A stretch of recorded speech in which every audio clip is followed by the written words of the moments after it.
Gangster గా పోలీసులకు ముచ్చమటలు పట్టించాడు. Fake currency గ్యాంగులు నడుపుతూ వీరంగం చేశాడు. పట్టుకోబోయిన పోలీసులపైన కాల్పులు జరిపి ఓ కానిస్టేబుల్ మృతికి కారణమయ్యాడు. చివరికి ప్రాణాల మీదకు వచ్చేసరికి పోలీసులకు లొంగిపోయిన మోస్ట్ వాంటెడ్ క్రిమినల్ ఎల్లం గౌడ్ ఇప్పుడు తనకేం తెలియదని చెప్తున్నాడు. అసలు ఎన్కౌంటర్ జరిగిన రోజు క్రైమ్ స్టోరీనే వేరంటున్నాడు. ప్రస్తుతం బెయిల్ పై బయటకు వచ్చిన ఎల్లం గౌడ్ తో మా ప్రతినిధి Sharma face to face. Telangana పోలీసులను ముచ్చమటలు పట్టించాడు. ఎట్టకేలకు పోలీసులకు చిక్కిన జైలుకు వెళ్లి తొందరగానే బెయిల్పై బయటికి వచ్చాడు.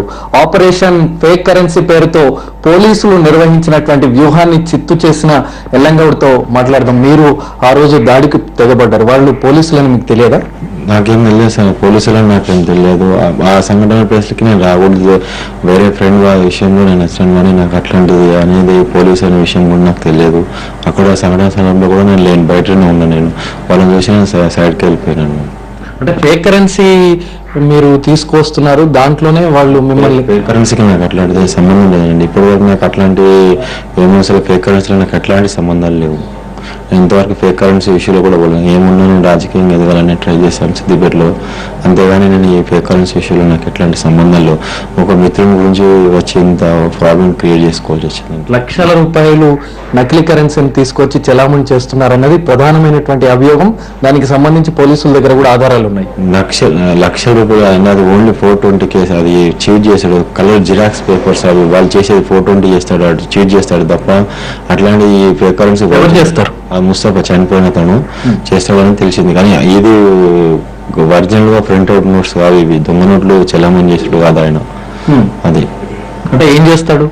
అది కలర్ జిరాక్స్ తీసుకుంటూ ఇది చేస్తాడు ఆయన. ఇప్పుడు ఆ రోజు కూడా 65,000 పెట్టారు. అవి ఎక్కడ నుంచి వచ్చారో కూడా తెలియదు పోలీసులు. మీకు ముస్తఫాకి ఎట్లాంటి సంబంధం? నాకు ఒక 3-4 మంత్స్ అంత ముందుకు ఆగస్టుకు ముందు ఒక 3-4 మంత్స్ నుంచి పరిచయం ఉంది. అంటే మీ పైన గతంలో కూడా 20-25 కేసులు ఉన్నాయి. 20-25 కేసులు అన్నారు సార్. నా మీద ఉన్నాయి 4-5 కేసెస్ ఉండే. అది సిద్దిపేటలో ఒక 307 ఉంది. మా ఫ్రెండ్ ఒకటి కర్ణాటకలో ఇచ్చినాడు, అదో కేసు ఉంది. మొత్తం మీద ఇప్పుడు నా మీద 7 కేసెస్ ఉన్నాయి సార్. దానికి 35 కేసులు 40 కేసులు అని చెప్పేసి హైలైట్ చేసేసారు. నా మీద అన్ని కేసులు లేవు. అంటే మీరు గతంలో మధుసూదన్ రెడ్డి మీకు లీడర్, ఆయన ద్వారానే దోపిడీలు ఇవన్నీ చేశారు, కిడ్నాప్లు కూడా పాల్పడ్డారు అన్నారు. కిడ్నాప్లు ఇంతవరకు అట్లాంటి ఏమైనా కేసెస్ ఉంటే పోలీస్కి తెలుస్తుంది కదా. అట్లాంటి కిడ్నాప్ కేసెస్ కానీ అట్లాంటి ఏం కేసెస్ లేవు నా దగ్గర. కర్ణాటకలో రాబరీ కేసు ఉంది, వేములవాడలో రాబరీ కేసు ఉంది, అంతే. ఇప్పుడు మీతో పాటు జైలుకి వచ్చినటువంటి మిగతా సభ్యులు కూడా మీ ముఠాలోని సభ్యులే కదా? లేదండి, మా వాళ్ళు అంత చిన్న పిల్లలు, వాళ్ళకి ఏం తెలియదు.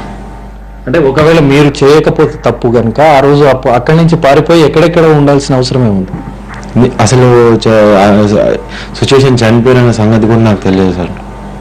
నాకు తెలియదు చనిపోయిన సంగతి కూడా నాకు తెలియదు. నేను అది ఘర్షణ మట్టికే తెలుసు, అంతే. చనిపోయిన సంగతి నాకు తెలియదు. తెల్లారి పొద్దున్న నాకు 9:30-10 గంటలకు తెలిసింది. అక్కడ నుంచి వెళ్ళి నాకు ఇక పోలీసు అని తెలిసిన తర్వాత ఎవరైనా భయపడతానని బయటకు వెళ్ళిపోయాను, అంతే.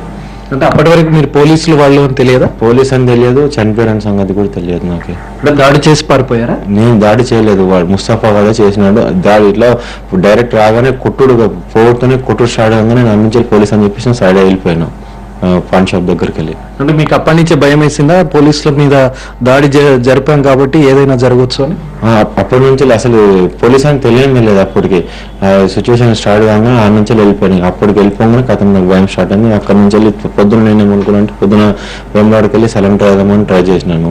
ఆ సిలిండర్ అయిపోదాం అనుకునేసరికి చనిపోయాడని తెలిసింది. చనిపోయాలని తెలియగానే నేను బయటకు వెళ్ళిపోయాను. మీరు తప్పించుకున్న తర్వాత పోలీసులు మీతో మాట్లాడారా? లేదు, నాతో మాట్లాడలేదు. అంటే భయపెట్టారు, లొంగిపోకపోతే కాల్చి చంపుతామని బెదిరించారు అని తెలుసు. మాట్లాడలేదు, కానీ ఛానల్స్ లైవ్ లో వచ్చింది, అదే అంతే. లైవ్ లో వచ్చి ఎన్కౌంటర్ చేస్తామని చెప్పేసి చెప్పారు.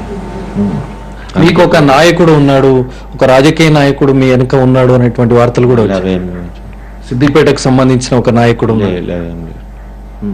అంటే ఏ నాయకుడు లేకుండానే మీరు రాజకీయంగా ఎదగాలనుకున్నారా?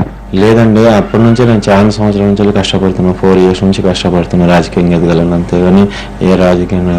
అంటే రాజకీయంగా ఎదగడానికి ఫేక్ కరెన్సీని వాడుకోవచ్చు అనుకున్నారా? లేదండి, ఫేక్ కరెన్సీకి అసలు ఫేక్ కరెన్సీ దాంట్లో ఇష్యూ కాదు. ఇది ఫేక్ కరెన్సీ అనేది ఇప్పుడు మా గ్రామంలో అందరు పరిచయం అయిపోతున్నారు. ఇప్పుడు మా సిద్దిపేట మండలంలో కానీ ఎక్కడైనా సిద్దిపేట మండలంలో అందరు తెలుస్తున్నాయి, అందరు గుర్తుపడతారు. వీడేంది ఫేక్ కరెన్సీ ఏంది అని చెప్పేసి అందరూ ఆశ్చర్యపడుతున్నారు. కావాలని ఇది ఎంత చేసింది, ముస్తఫా చేసింది ఇది. అంటే ఎల్లంగౌడ్ అంటేనే ఒక ఫేక్ కరెన్సీ మాస్టర్ అనేది బాగా ప్రాచుర్యం పొందింది. ఏం లేదండి, అంత లేదు సార్, అంత లేదు. మొన్న ఎన్నికలకు ముందు కూడా మీకు ఫేక్ కరెన్సీనే ఎన్నికల ప్రచారంలో బాగా వాడారు అనేటువంటిది ఒకటి. అదేం ఫేక్ కరెన్సీ లేదు, ఇవి చేసేది కలర్ జిరాక్స్ సార్. అంటే పాకిస్తాన్, బంగ్లాదేశ్ నుంచి పెద్ద ఎత్తున ఇక్కడికి వస్తుంటాయి. ఆ ముఠాలతో కూడా మీకు సంబంధాలు ఉన్నాయంటారు? లేదు సార్, అట్లా ఉండే పోలీసు ఎంత ఎత్తున చేసింది, అంత కిట్టకీలు మొత్తం తీయకపోతారు, హిస్టరీ మొత్తం తీస్తారు. ఇప్పుడు అది లేదు కదా. షామీర్పేట్ ఘటనలో పోలీసుల పైన మీరు పై చేయి సాధించారని అనుకుంటున్నారా? లేదండి, లేదు. ఆ సంఘటనకు సంబంధించి మీరు ఏమనుకుంటున్నారు? నేను ఏమనుకుంటున్నాను, నాదే ఆ లైఫ్ స్పాయిల్ అయిపోయింది, దానికి నాకు ఎట్లాంటి సంబంధాలు కాకపోతే నేను కూడా మనం చింతిస్తున్నాను. ఈ దుర్ఘటన జరిగింది. అంటే ఒక కానిస్టేబుల్ చనిపోయాడు, ఒక ఎస్ఐ పైన తీవ్రమైనటువంటి దాడి జరిగింది. దాని గురించి నేను బాగా స్పందిస్తున్నాను. మన